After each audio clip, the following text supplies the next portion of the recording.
Assalamualaikum warahmatullahi wabarakatuh. Pernah nggak sih, hubungan rumah tangga yang awalnya adem ayem, tiba-tiba berubah jadi penuh gejolak hanya karena satu hal? Orang ketiga? Iya, orang ketiga. Bukan cuma selingkuhan lo, tapi bisa siapa aja yang ikut campur.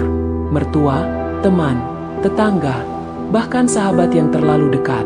Dan yang paling menyakitkan, kadang kita baru sadar saat semuanya sudah terlambat. Yuk kita ngobrol santai, tapi serius juga, soal betapa bahayanya campur tangan orang ketiga dalam rumah tangga.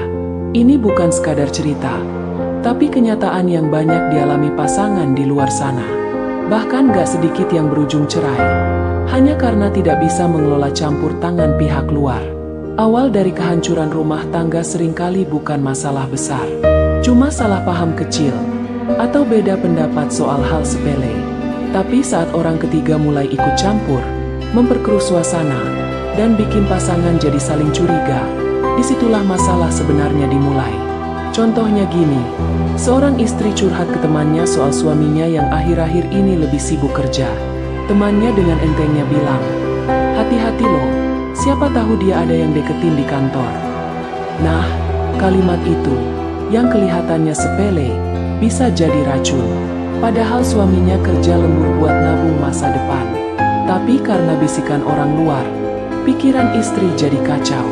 Atau sebaliknya, suami yang dengar omongan temannya, "Istrimu tuh terlalu ngatur, bro, gak ada ruang buat laki-laki." Padahal si istri cuma berusaha jadi istri yang peduli. Tapi karena bisikan temannya, si suami mulai merasa terkekang. Akhirnya hubungan pun retak. Kadang campur tangan orang ketiga datang dari orang terdekat. Mertua misalnya. Saat mertua terlalu dominan dan ikut mengatur urusan rumah tangga anaknya, pasangan bisa jadi saling menyalahkan. Bukannya mendamaikan, malah bikin runyam. Gak jarang, menantu merasa tidak dihargai, dan akhirnya memilih menjauh.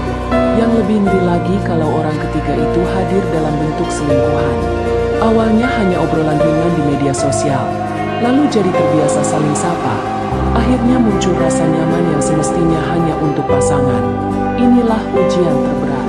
Sekali kepercayaan dihancurkan, susah banget untuk mengembalikannya. Lalu gimana cara menghindari campur tangan orang ketiga dalam rumah tangga? Pertama, komunikasi. Ini pondasi utama. Banyak pasangan yang hancur bukan karena masalah berat, tapi karena nggak bisa ngobrol dari hati ke hati. Setiap ada masalah, bicarakan langsung dengan pasangan, bukan dengan orang lain. Jangan sampai orang luar tahu lebih dulu daripada pasangan sendiri. Kedua, batasi curhat. Nggak semua masalah rumah tangga cocok dibawa keluar. Pilih tempat curhat yang tepat. Kalau perlu, curhatlah kepada ahlinya, ustadz, konselor, atau orang yang betul-betul bijak. Bukan ke teman yang malah suka mengadu domba. Ketiga, saling percaya. Tanpa rasa percaya, rumah tangga akan dipenuhi curiga. Dan celah kecurigaan itulah yang sering dimanfaatkan orang ketiga. Jangan terlalu mudah percaya pada omongan orang luar, apalagi kalau belum ada buktinya. Kuatkan kepercayaan satu sama lain.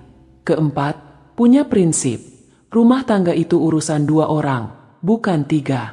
Segala keputusan, konflik, dan kebahagiaan adalah tanggung jawab bersama. Jangan biarkan siapapun mengatur, kecuali memang ada keperluan yang disepakati bersama. Kelima, punya waktu khusus berdua. Kadang kita terlalu sibuk, lupa meluangkan waktu untuk pasangan. Padahal waktu berkualitas ini bisa mempererat hubungan dan memperkuat benteng rumah tangga dari gangguan luar. Sesederhana nonton bareng, makan malam berdua, atau ngobrol santai di teras rumah. Keenam, dekat dengan Allah. Jangan remehkan doa dalam menjaga rumah tangga. Allah Maha Menjaga, dan hanya kepadanya kita bisa minta pertolongan. Biasakan sholat berjamaah, berdoa bersama, dan minta perlindungan agar rumah tangga terhindar dari godaan pihak ketiga. Ketujuh, saling menghargai. Jangan anggap remeh pasangan. Kadang kita lebih sopan ke orang luar dibanding ke suami atau istri sendiri. Padahal pasangan adalah orang yang paling layak kita hormati. Dengan saling menghargai, kita bisa menutup celah yang bisa dimanfaatkan orang lain. Gejolak rumah tangga karena campur tangan orang ketiga itu nyata. Dan kalau dibiarkan, bisa membesar seperti api yang menyambar kayu kering. Tapi kabar baiknya, semua bisa diatasi kalau kita sebagai pasangan sadar dan sigap. Kunci utamanya adalah kebersamaan dan komitmen untuk terus memperjuangkan hubungan, apapun ujiannya. Kalau kamu lagi ngerasa ada orang ketiga yang mulai ganggu, jangan diam. Ajak pasanganmu bicara. Tunjukkan bahwa kamu masih ingin berjuang.